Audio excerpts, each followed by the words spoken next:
பிரியமான கர்த்தருடைய பிள்ளைகளை இப்பொழுது வேஞ்சலின் இந்த ப்ரோக்ராமின் மூலமாக உங்களை சந்திப்பதில் நான் பெருமகிழ்ச்சி அடைகிறேன். இன்றைக்கும் ஹெல்த் சுகத்தை குறித்து நாம் தியானிக்க இருக்கிறோம்.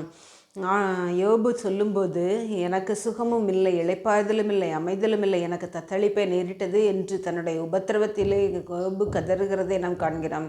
மட்டுமல்ல, யோபு தன் கடந்த கால வாழ்க்கையை சொல்லும்போது நான் சுகமாயிருந்தேன் என்று சொல்கிறான். பிரியமான கர்த்தருடைய பிள்ளைகளை, பாடுகளும் உபத்திரவமும் நம்முடைய சுகத்தை திருடுகிறதை நாம் அறிந்திருக்கிறோம்.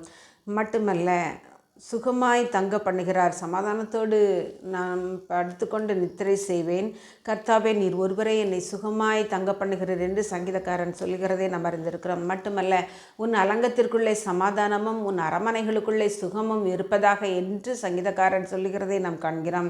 பெரியமான கர்த்தருடைய பிள்ளைகளே, நாம் ஆண்டவருக்கு உகந்த உபவாசம் செய்யும்போது நம்முடைய சுக வாழ்வு சீக்கிரத்திலே துளிர்த்து நமக்கு முன் செல்லும் என்று வேதம் கூறுகிறது. ஆண்டவருக்கு உகந்த உபவாசம் எது? அக்கிரமத்தின் கட்டுகளை அவிழ்க்கிறதும் நுகத்தடியின் பிணையல்களை விடுவிக்கிறதும் அவிழ்க்கிறதும் மட்டுமல்ல, செருமைப்பட்டவனுக்கு நம்முடைய ஆத்மாவில் நம்ம வீட்டிலே சேர்த்து கொள்ளுகிறதும், பசியுள்ளவனுக்கு நம்முடைய ஆகாரத்தை பகிர்ந்து கொடுக்கும்போதும் நம்முடைய சுகவாழ்வு சீக்கிரத்திலே துளிர்க்கும் என்று சொல்கிறது. நாம் ஜெபிப்போமா? அன்புள்ள பரமபிதாவாகிய கர்த்தாவே, இந்த வேளையிலும் இந்த நாளிலும் எங்களுக்கு சுகத்தை தர நீர் சித்தம் கொண்டே இருக்கிற தயவுக்காக நன்றியோடு துதிக்கிறோம், ஸ்தோத்தரிக்கிறோம் தகப்பனை. என் தேவனாகிய கர்த்தாவே, உமக்கு உகந்த உபவாசம் செய்யும்போது எங்களுடைய சுகவாழ்வு சீக்கிரத்திலே துளிர்த்து எங்களுக்கு முன்னே செல்லும் என்று சொல்லியிருக்கிறீர் தகப்பனை.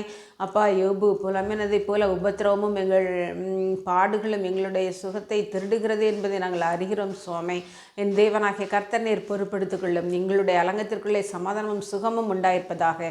அப்படியே நீர் செய்யப்போகிற தயவுக்காக நன்றியோடு துதிக்கிறோம், ஸ்தோத்தரிக்கிறோம். இயேசுவின் நாமத்தில் என் பிதாவே, ஆமென்.